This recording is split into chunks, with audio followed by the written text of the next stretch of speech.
Imagínate vivir en una sociedad donde tu cena favorita contiene suficiente veneno como para acabar con un entero poblado, donde hasta hace no mucho tiempo los muertos no se iban, se quedaban contigo, debajo de tu propia casa. Estas personas existen. Ellos son los Curripaco y están escondidos en lo más profundo de la Amazonía. Un pueblo que transforma el veneno en alimento, que castiga los errores con dolor real, usando insectos y plantas que queman la piel, y donde incluso el amor está sujeto a reglas que les obligan a buscar pareja fuera de su propia tribu, porque dentro todos son considerados hermanos de sangre. Para ellos la selva no es un lugar, sino un ser vivo que observa, castiga y tiene memoria. Acomódate, dale al like y abre bien los ojos, porque en este vídeo de Mundo Sin Censura vamos a entrar en uno de los territorios más desconocidos y extremos del planeta y descubrir cómo se vive cuando es la selva la que decide las reglas. ¡Empezamos! Nos encontramos en una de las regiones más aisladas del planeta, en el corazón de la Amazonía, en una frontera que no aparece en los mapas turísticos, entre Colombia, Venezuela y Brasil. Aquí los ríos no son azules, son negros, oscuros, densos, como si arrastraran siglos de historia en silencio. Esta es la cuenca del Alto Río Negro, un territorio donde la selva no se abre, se cierra, donde avanzar unos pocos kilómetros puede llevar días, y donde salir no siempre es una opción. La extensión de esta región es difícil de comprender.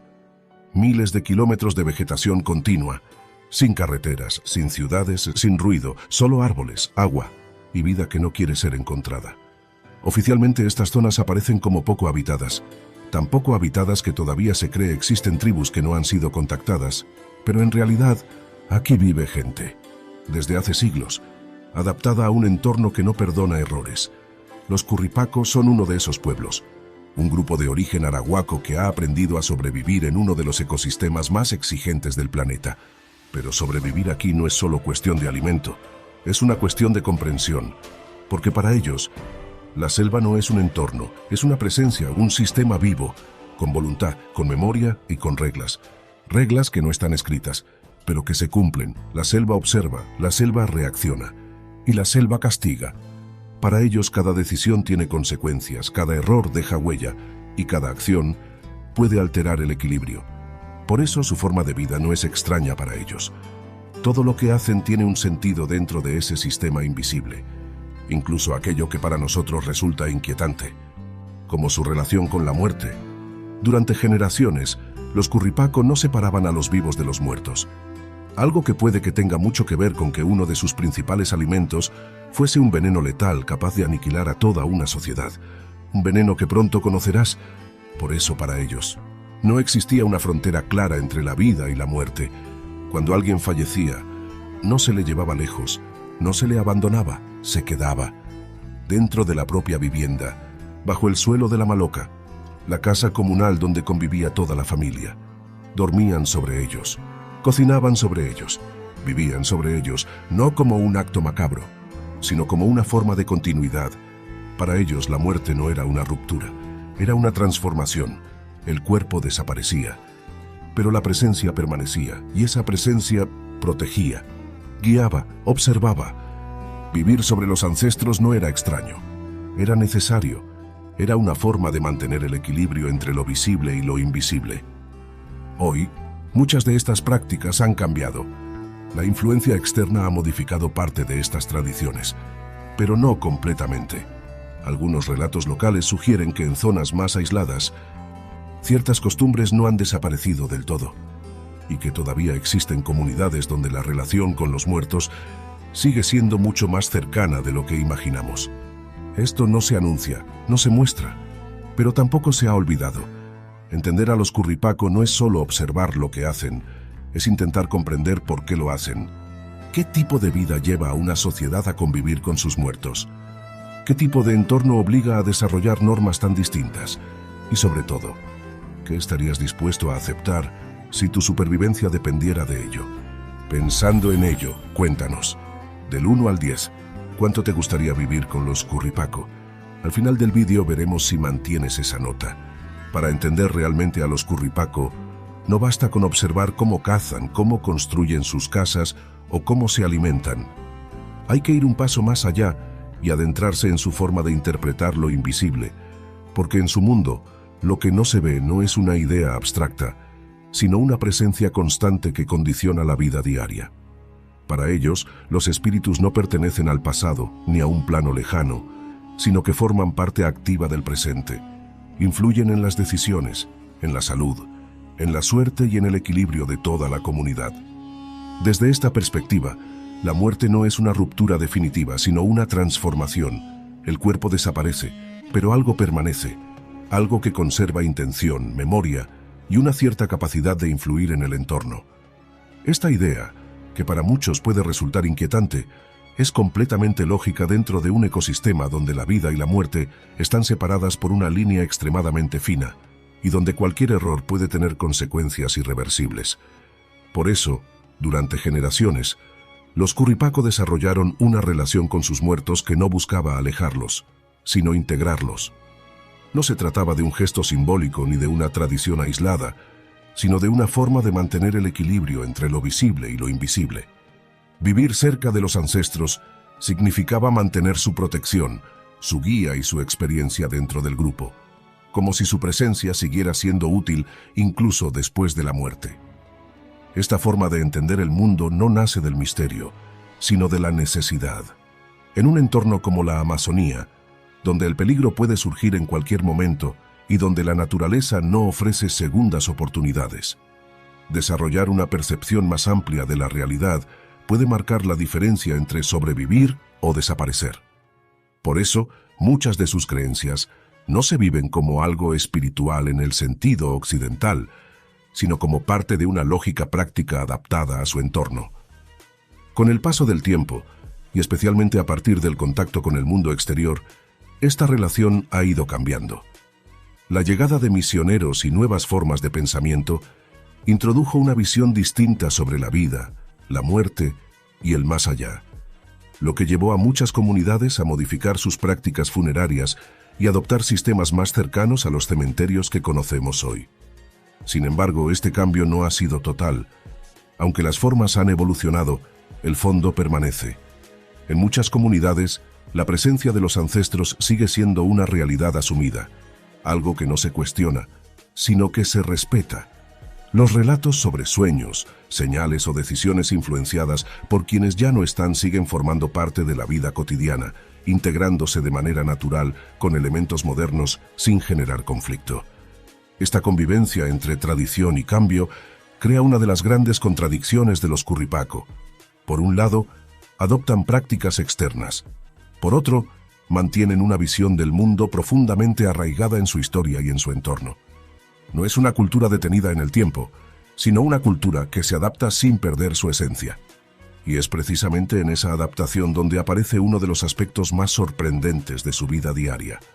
Porque mientras mantienen una relación tan compleja con la muerte, su supervivencia depende de algo igual de extremo, algo que forma parte de su rutina diaria y que, sin embargo, podría matarlos si no se maneja correctamente.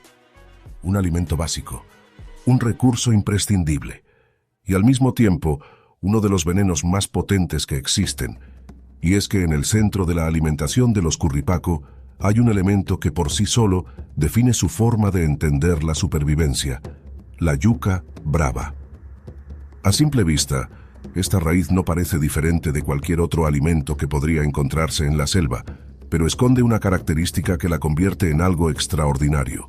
Contiene compuestos capaces de liberar cianuro, una sustancia considerada uno de los venenos más potentes del mundo. El cianuro es considerado uno de los venenos más potentes que existen. En cantidades muy pequeñas puede ser letal para un ser humano adulto, ya que bloquea la capacidad del cuerpo para utilizar el oxígeno a nivel celular. Basta una dosis de apenas unos miligramos por kilo de peso para provocar la muerte en cuestión de minutos. Esto significa que una cantidad relativamente pequeña, del tamaño de una cucharada, podría ser suficiente para causar la muerte de cientos de personas si se distribuyera de forma letal. Y sin embargo, para los Curripaco, el cianuro forma parte de la base de su alimentación diaria. Esto, desde fuera, puede parecer incomprensible. Basar la alimentación en un producto potencialmente letal parece una contradicción imposible, pero dentro de su contexto tiene una lógica clara. En esta región no todos los recursos son seguros ni constantes, por eso la yuca brava ofrece una ventaja clave. Es abundante, resistente y altamente energética. Como verás, el problema no es el alimento en sí, sino el conocimiento necesario para hacerlo seguro. Ese conocimiento es lo que marca la diferencia entre la vida y la muerte. Y es muy probable que ese aprendizaje no fuera inmediato ni sencillo. Durante generaciones, este proceso tuvo que perfeccionarse hasta alcanzar el nivel de precisión que hoy manejan. La preparación de la yuca brava no es un simple proceso culinario, sino una técnica compleja que requiere precisión absoluta. Primero, la raíz se pela y se raya hasta obtener una masa húmeda. A partir de ahí comienza el paso más crítico, la eliminación del veneno. Para ello, utilizan el tipití, una especie de prensa tejida que permite extraer el líquido tóxico mediante presión constante. Este líquido no es un residuo cualquiera, es el veneno activo que debe ser eliminado por completo. Si parte de ese contenido permanece en la masa, el resultado puede ser fatal. Por eso, el proceso continúa con el secado y tostado de la mezcla, transformándola en una harina conocida como mañoco, que solo en ese punto es segura para el consumo. Todo este procedimiento no admite errores, no hay margen para la improvisación ni para la falta de experiencia. Cada paso debe ejecutarse con precisión y ese conocimiento se transmite desde la infancia como una cuestión de supervivencia, no como una simple tradición. Lo verdaderamente sorprendente no es solo que consuman este alimento, sino que hayan convertido un veneno en la base de su estabilidad. Han aprendido a dominarlo, a neutralizarlo y a integrarlo en su vida diaria hasta el punto de que deja de percibirse como un riesgo constante.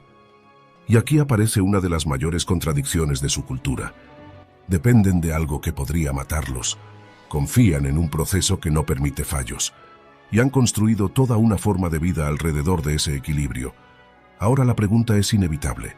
Si tuvieras que comer cada día algo que sabes que, si se prepara mal, puede acabar contigo, ¿lo harías sabiendo que un error puede ser el último? Será genial leerte, porque lo que viene a continuación demuestra que este no es el único límite que han aprendido a cruzar. Si hay algo que separa por completo la percepción de los curripaco de la mayoría de sociedades, es su relación con la comida, y no solo por alimentos como la yuca brava, sino de cómo lo entienden. Para ellos el concepto de alimento es mucho más amplio y menos selectivo que en la mayoría de sociedades modernas. Uno de los ejemplos más llamativos son las larvas de mojojoy, unos gusanos grandes y blancos que se desarrollan en el interior de ciertas palmas. Para un occidental, su aspecto puede resultar desagradable, incluso difícil de mirar.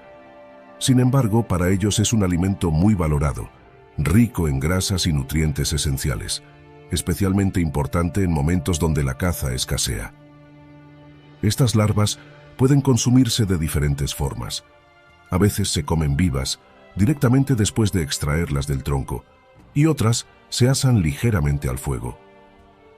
Quienes las han probado suelen describir su sabor como algo parecido a la mantequilla o al coco, lo que demuestra hasta qué punto la percepción del alimento depende más de la cultura que del propio producto.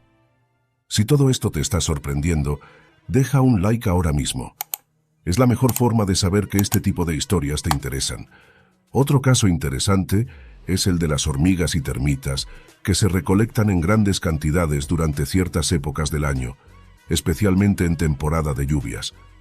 Una vez recogidas, se tuestan y se consumen como si fueran pequeños snacks, aportando proteínas y energía de forma rápida y eficiente. Para ellos no es algo extraño, sino una solución lógica dentro de su entorno. Este tipo de alimentación no responde a la necesidad extrema ni a la falta de alternativas, sino a un conocimiento profundo de la selva y de sus recursos. Saben qué comer, cuándo hacerlo y cómo aprovecharlo al máximo. En la selva, la diferencia entre asco y alimento no está en el objeto, sino en la mirada. Ahora te pregunto algo sencillo. ¿Serías capaz de comer algo así? O tal vez ya lo has comido. Déjamelo en comentarios. Más allá de la comida o la supervivencia, Los Curripaco mantienen reglas que seguramente resultarían controvertidas para buena parte del mundo, pero que todos conocen y respetan, porque de ellas depende la estabilidad del grupo. Una de las más importantes es la exogamia, una norma que obliga a buscar pareja fuera del propio clan.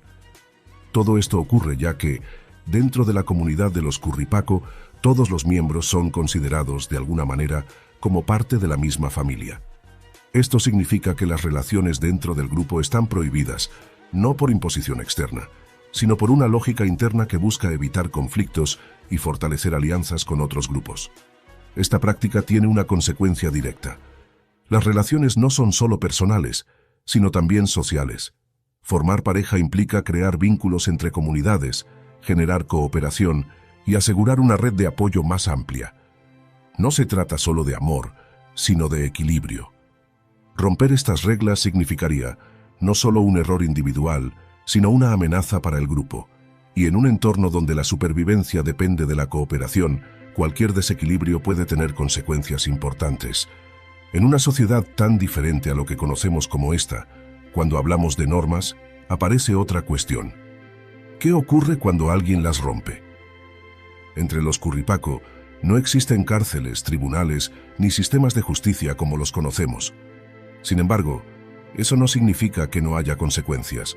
El castigo existe, pero su función no es aislar ni excluir, sino corregir.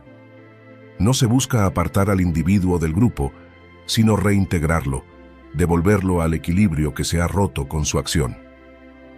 En algunos casos, estas correcciones pueden implicar el uso de elementos naturales como insectos o plantas que provocan dolor físico intenso. No se trata de una violencia sin sentido, sino de una forma de hacer visible el error a través del cuerpo, de convertir una falta en una experiencia que no se olvida fácilmente. Por ejemplo, en algunas comunidades se utilizan especies de hormigas con picaduras especialmente intensas, como las conocidas hormigas bala, consideradas entre las más dolorosas del mundo. Su picadura provoca una sensación descrita por quienes la han sufrido como una descarga eléctrica que recorre todo el cuerpo, acompañada de un dolor punzante que puede durar varias horas. En otros casos, también se emplean hormigas más grandes o sustancias vegetales que generan una irritación extrema en la piel, produciendo ardor, inflamación y una picazón casi imposible de ignorar. Este tipo de castigo no busca causar daño permanente, sino generar una experiencia física lo suficientemente intensa como para que no se repita el error. El dolor, en este contexto, actúa como una forma de aprendizaje directo, difícil de olvidar. Desde fuera puede parecer duro o incluso excesivo, pero dentro de su lógica tiene un propósito muy claro. No se trata de humillar ni de castigar por castigar, sino de corregir y restaurar el equilibrio dentro del grupo. Este enfoque refleja una idea clave en su forma de entender la comunidad. El individuo no está separado del grupo. Lo que uno hace afecta a todos. Y por eso, cuando alguien rompe una norma, no solo debe asumirlo, sino también corregirlo. Es una forma de justicia directa, sin intermediarios, donde la responsabilidad es inmediata y visible. Y aquí la pregunta cambia un poco. ¿Dejarías que te picasen hormigas bala para restaurar el equilibrio? Nos interesa conocer tu opinión. Para entender completamente la vida de los Curripaco, hay que mirar el lugar donde todo ocurre. No es solo selva, es un tipo de selva muy concreto, marcada por ríos de aguas negras como el Río Negro o el Guainía, cuyo color oscuro no se debe a contaminación, sino a la descomposición de materia vegetal durante siglos. Estas aguas son ácidas, pobres en nutrientes y en muchos casos menos favorables para la vida que otros ríos amazónicos. Esto significa que la pesca es más limitada y que la obtención de alimento requiere más conocimiento y esfuerzo. No es un entorno generoso, es un entorno que obliga a adaptarse constantemente. Moverse aquí tampoco es sencillo. No hay caminos, no hay carreteras, todo depende de canoas talladas a mano, corrientes impredecibles y una orientación basada en la memoria del territorio. Un error de dirección no implica perderse unas horas, sino días, o incluso no regresar. Y sin embargo, para ellos, este entorno no es hostil. Es hogar. Conocen cada sonido, cada cambio en el agua, cada señal del bosque. Saben cuándo un río está cambiando, cuándo un animal se acerca o cuándo una tormenta está a punto de comenzar. No porque lo estudien, sino porque lo viven. Una de las curiosidades más llamativas es que en muchas zonas de estos ríos negros hay menos mosquitos que en otras partes de la Amazonía debido a la acidez del agua. Algo que, dentro de un entorno tan duro, se convierte en una ventaja inesperada. Este equilibrio constante entre dificultad y adaptación define su forma de vida. No dominan la selva, se ajustan a ella, y eso es lo que les permite seguir ahí. Durante siglos, los Curripaco vivieron prácticamente aislados del mundo exterior. Su conocimiento, sus normas y su forma de vida se desarrollaron sin interferencias, adaptándose únicamente a las exigencias de la selva. Pero esa situación comenzó a cambiar a partir del siglo XX. La llegada de misioneros, especialmente figuras como Sophia Müller, marcó un punto de inflexión importante. A través de la evangelización, muchas comunidades comenzaron a adoptar nuevas creencias, nuevas normas y nuevas formas de entender el mundo. Este proceso no fue inmediato ni uniforme. Algunas comunidades aceptaron estos cambios con mayor rapidez, mientras que otras los integraron de forma parcial o los combinaron con sus propias tradiciones. El resultado no fue una sustitución total, sino una mezcla cultural compleja. Hoy en día, es posible encontrar comunidades Curripaco donde conviven elementos cristianos con creencias ancestrales, donde se habla de Dios, pero también de espíritus, donde se utilizan cementerios, pero se sigue respetando profundamente la presencia de los ancestros. Esta dualidad no es una contradicción para ellos, es una adaptación. Han aprendido a integrar lo nuevo sin eliminar lo antiguo, creando una identidad que no es completamente tradicional ni completamente moderna. Sin embargo, este contacto también ha traído consecuencias.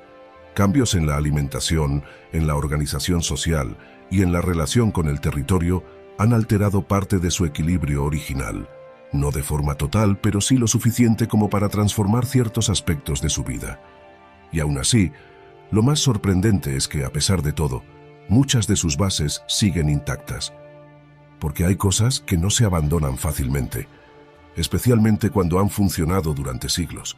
Hoy los Curripacos siguen existiendo, no como una imagen congelada en el pasado, sino como una comunidad viva que se adapta, cambia y evoluciona, pero que al mismo tiempo conserva una parte esencial de su identidad. Viven en aldeas organizadas, construidas con materiales de la propia selva, alrededor de espacios comunes donde se desarrolla la vida diaria. Siguen pescando, cultivando y utilizando el conocimiento que han heredado generación tras generación. Muchos hablan su lengua original, de raíz arahuaca, mientras que otros también dominan el español o el portugués, dependiendo de la zona. Esta capacidad de moverse entre dos mundos es una de las claves de su supervivencia actual. Pero lo más interesante no es lo que ha cambiado, es lo que permanece. Porque aunque algunas prácticas han desaparecido o se han transformado, otras siguen presentes, a veces de forma visible y otras de manera más discreta. Algunos investigadores y testimonios locales sugieren que en zonas más remotas, donde el contacto con el exterior es mínimo, ciertas tradiciones antiguas podrían seguir existiendo. No de forma generalizada, pero sí como parte de comunidades más aisladas. Esto no siempre se documenta, no siempre se muestra, pero tampoco puede descartarse, y eso abre una última reflexión. Porque cuando hablamos de los Curripaco, no hablamos solo de una cultura diferente, hablamos de una forma de entender la vida que ha resistido durante siglos en uno de los entornos más exigentes del planeta. Una forma de vida donde cada decisión tiene consecuencias reales, donde el conocimiento no es teoría sino supervivencia, y donde la selva no es un paisaje, es una fuerza que impone sus propias reglas. Ahora, después de todo lo que has visto, del 1 al 10, ¿qué nota le pondrías a la vida de los Curripaco? ¿La mantienes o ha cambiado? Déjamelo en comentarios, y si has llegado hasta aquí, deja un like, porque entender realidades como esta no es solo verlas, es intentar comprenderlas. Por eso no te pierdas el vídeo que sigue a este para seguir explorando el mundo con nosotros. Nos vemos allí.